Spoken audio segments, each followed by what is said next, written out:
یہ کہاں لے آئے تم مجھے؟ حسان ویران سے فارم ہاؤس کو دیکھ کر بولا۔ سر نیچے اتریں، ڈرائیور نے بولا۔ میں کہہ رہا ہوں چلو یہاں سے، مجھے گھر پہنچنا ہے۔ حسان کو پاس کہیں سے خطرے کا سگنل مل رہا تھا۔ سر نیچے اتریں ورنہ، ڈرائیور نے اس پر پستول تانی۔ اچھا اتر رہا ہوں، اسے ہٹاؤ۔ حسان ہاتھ کھڑے کرتا باہر نکلا جہاں دو آدمی پہلے ہی کھڑے تھے۔ کوئی چالاکی نہیں ورنہ انجام کے ذمہ دار تم خود ہوگے۔ ان دو میں سے ایک بولا۔ دیکھو تمہیں جو چاہیے لے لو، میں ایک امیر آدمی ہوں، میں تمہیں منہ بولی رقم دے سکتا ہوں، لیکن مجھے جانے دو۔ حسان بولا۔ اسے سمجھ آ چکی تھی کہ وہ کس کے قبضے میں ہے۔ لیں گے، ضرور لیں گے، تمہاری حرام کی ناجائز کمائی کا ایک ایک روپیہ رکھ لیں گے، پر پہلے تمہیں کسی سے ملوانا ہے، چلو اندر۔ ان میں سے ایک بولا، پھر وہ اسے اندر لیے چل دیے۔ اندر تاریخ کھول کے بیچوں بیچ انہوں نے اسے کرسی پر باندھ دیا تھا۔ اب دور سے ایک طرف کھڑے تھے۔ یہ ٹھیک نہیں کر رہے، میں کہتا ہوں جانے دو مجھے، حسان بولا۔ کسی نے غور نہیں کیا، پر اس کے ہاتھ میں ایک خنجر تھا جو کہ وہ اکثر اپنے پاس رکھتا تھا۔ گاڑی سے نکلنے سے پہلے اس نے یہ اپنے کوٹ کے بازو میں چھپا لیا تھا اور ابھی اسی کی مدد سے وہ تقریباً اپنے ہاتھ کھول چکا تھا۔ دفتر دروازہ کھلا اور حسان کی سانس مانو سینے میں اٹک گئی۔ جس کا ڈر تھا وہی ہوا، وہ حیدر کے شکنجے میں تھا، جس سے اس کا باپ بھی بچ نہ پایا تھا۔ کیسے ہو حسان؟ کوئی پریشانی تو نہیں ہوئی؟ حیدر ساپٹ لہجے میں بولا۔ مجھے جانے دو حیدر، حسان دائیں ہاتھ میں مضبوطی سے خنجر پکڑے بولا۔ تم اپنی خطا جانتے ہو پھر بھی یہ بات کر رہے ہو؟ حیدر بولا۔ دیکھو میں نے جو کیا بابا کے کہنے پر کیا، میرا اپنا کوئی ایسا ارادہ نہیں تھا، حسان نے کہا۔ خنجر پر گرفت مضبوط تھی۔ لیکن فائدہ تو تم سب نے اٹھایا تھا نا، میرا اور میرے بھائیوں کا حق چھینا، بھول گئے سب؟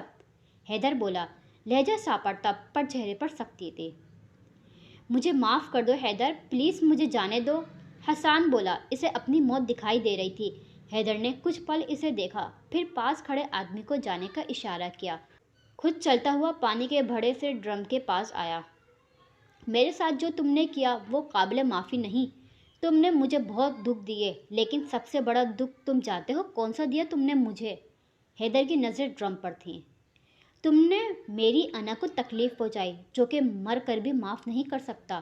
تم جانتے ہو جس دن تم اس کی زندگی کے ساتھ کھیلے تھے اس دن مجھے لگا تھا کہ میں ڈوب رہا ہوں، میرا دل ڈوب رہا تھا، یہ دل اس دن پھٹ رہا تھا جسے کوئی شخص سمندر کی گہرائی میں پھنسا سانس لینے کی کوشش میں ہلکان ہوتا ہے، ویسا ہی محسوس کر رہا تھا۔ میرا دم گھٹ رہا تھا اس دن، اور جانتے ہو اس دن میں نے ایک قسم اور کھائی تھی کہ تمہیں بھی اس تکلیف سے گزاروں گا، تم بھی جانو گے جب کوئی ڈوبتا ہے تو کیسا محسوس ہوتا ہے۔ حیدر بول رہا تھا اور اس دوران حسان اپنے پاؤں بھی رسیوں کی قید سے آزاد کروا چکا تھا اور اب احتیاط سے اس کی طرف بڑھ رہا تھا۔ تمہارے ساتھ جو ہوا تم اسی کے لائق تھے، حسان بولتا اس پر جھپٹا، لیکن حیدر تیز رفتاری سے اس کا وار ناکام کر گیا۔ آج تمہیں بھی حساب دینا ہوگا حیدر، ہر چیز کا، حسان نے کہہ کر خنجر اس کے سینے پر گھسانا چاہا۔ آج میرے حساب کا دن نہیں ہے، حیدر اس کا ہاتھ پکڑتا بولا، پھر ایک زوردار مکہ اس کے جبڑے پر مارا۔ حسان ایک لمحے کو لڑکھڑایا، پھر دوبارہ اس کی طرف لپکا۔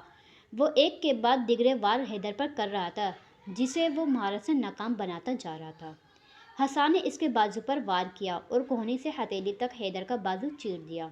اچھا تھا، اب میری باری، حیدر اپنے خون آلودہ بازو کو دیکھ کر بولا۔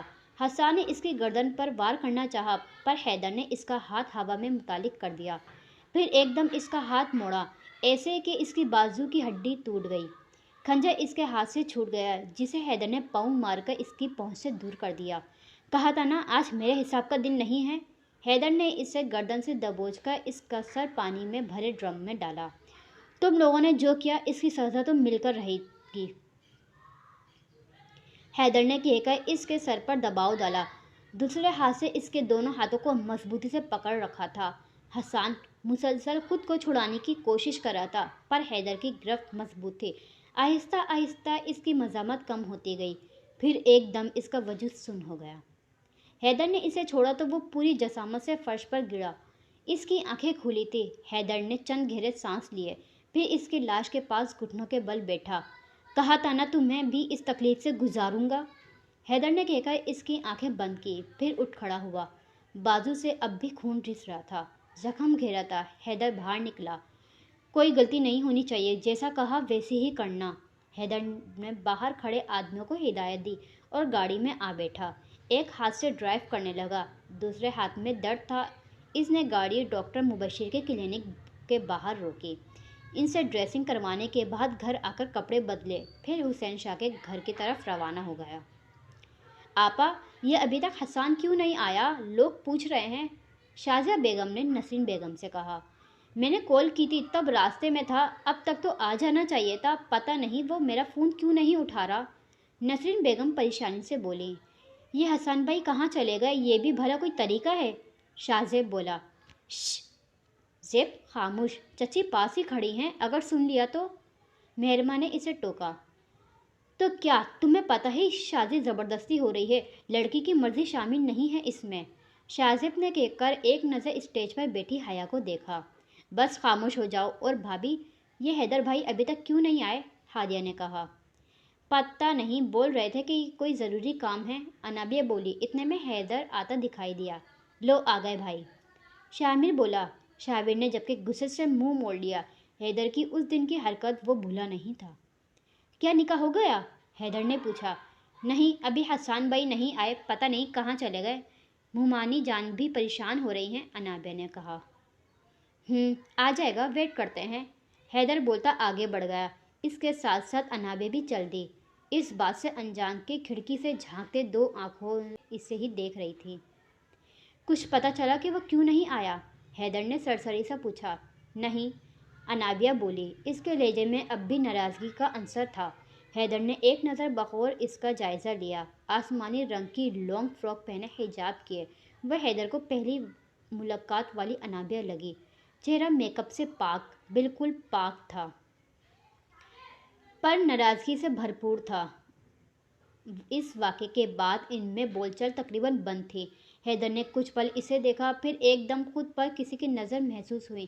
اس نے آس پاس دیکھا، پر ہر کوئی آپس میں مصروف تھا، کوئی نہیں دیکھ رہا تھا ان کی طرف۔ دفتن اس کی نظر دوسری منزل پر موجود کمرے پر پڑی، جس کی کھڑکی باہر لون سے کھلتی تھی۔ کھڑکی کے آگے سفید پردے تھے۔ حیدر نے غور کیا، وہ پردہ ہل رہے تھے، یعنی کوئی پہلے وہاں کھڑا نیچے دیکھ رہا تھا۔ ایک لمحہ لگا تھا اسے بات سمجھنے میں۔ اس نے ایک نظر پاس کھڑی انابیہ کو دیکھا، جو کہ خفا خفا سی آس پاس دیکھ رہی تھی، پھر ارد گرد کا جائزہ لیا۔ اس کا کوئی گارڈز وہاں نہیں تھا، زوریز بھی اس کے کام کے سلسلے میں شہر سے باہر تھا، اور حسن بھی یہاں موجود نہیں تھا۔ اس کی امی کڈنی پیشنٹ تھیں، ہر ہفتے ان کے ڈائلیسس ہوتے تھے، اس لیے وہ ہر ہفتے میں ایک چھٹی کرتا تھا۔ حیدر کو سمجھ نہیں آیا کیا کرے، وہ جانتا تھا کہ کھڑکی میں کھڑا شخص کون تھا۔ اس کا دل ایک دم گھبرایا۔ اسے اپنی فکر نہ تھی، فکر اپنے گھر والوں کی تھی، خاص کر انابیہ کی۔ دفتن اس کے دماغ میں ایک خیال آیا۔ اس نے کوٹ کی جیب سے ایک ڈبی نکالی، جس میں ایک باریک نیکلیس تھا۔ یہ حیدر کی امی کا تھا۔ انا، حیدر نے خاموش کھڑی انابیہ کو پکارا۔ جی، انابیہ بولی۔ تم نے گلے میں کیا پہنا ہے؟ حیدر نے پوچھا۔ کچھ بھی نہیں، حجاب کی وجہ سے کچھ دکھائی نہیں دیتا تو پہننے کا کیا فائدہ؟ انابیہ بولی۔ یہ لو۔ حیدر نے ڈبی اس کی طرف بڑھائی۔ انابیہ نے چونک کر اسے دیکھا۔ میں اس کا کیا کروں گی، یہ تو چھوٹی مامی کا ہے، انابیہ نے کہا۔ پہن لو، انہوں نے اپنی بہو کو ہی دینا تھا، حیدر نے کہا۔ انابیہ کو خوشی ہوئی، پر ظاہر ہونے نہیں دیا۔ گھر جا کر پہن لوں گی، انابیہ نے کہا۔ گھر جا کر پہننا ہوتا تو دیتا بھی تبھی، ابھی پہنو، حیدر نے کہا۔ انابیہ نے ایک نظر اسے دیکھا، پھر نیکلیس پکڑ کر حجاب کی اندر سے ہی پہن لیا۔ چہرے پر غصہ موجود تھا۔ بھلا یہ بھی کوئی طریقہ ہے تحفہ دینے کا؟ اسے کبھی تاڑنا مت سمجھی، حیدر نے کہا۔ جی، انابیہ بول کر اسٹیج کو دیکھنے لگی۔ حیدر نے اس کی ناراضگی نوٹ کی تھی، تبھی دھیرے سے اس کا ہاتھ تھاما۔ انابیہ ایک دم چونکی۔ اس نے حیدر کے ہاتھ کی طرف دیکھا جہاں پٹی بندھی ہوئی تھی۔ حیدر، یہ کیا ہوا؟ یہ چوٹ کیسے لگی؟ انابیہ اس کا ہاتھ پکڑ کر بولی۔ ساری ناراضگی ایک دم اڑن چھو ہو گئی۔ کچھ نہیں ہوا انا، چھوٹا سا ایکسیڈنٹ ہو گیا تھا، ٹھیک ہوں میں،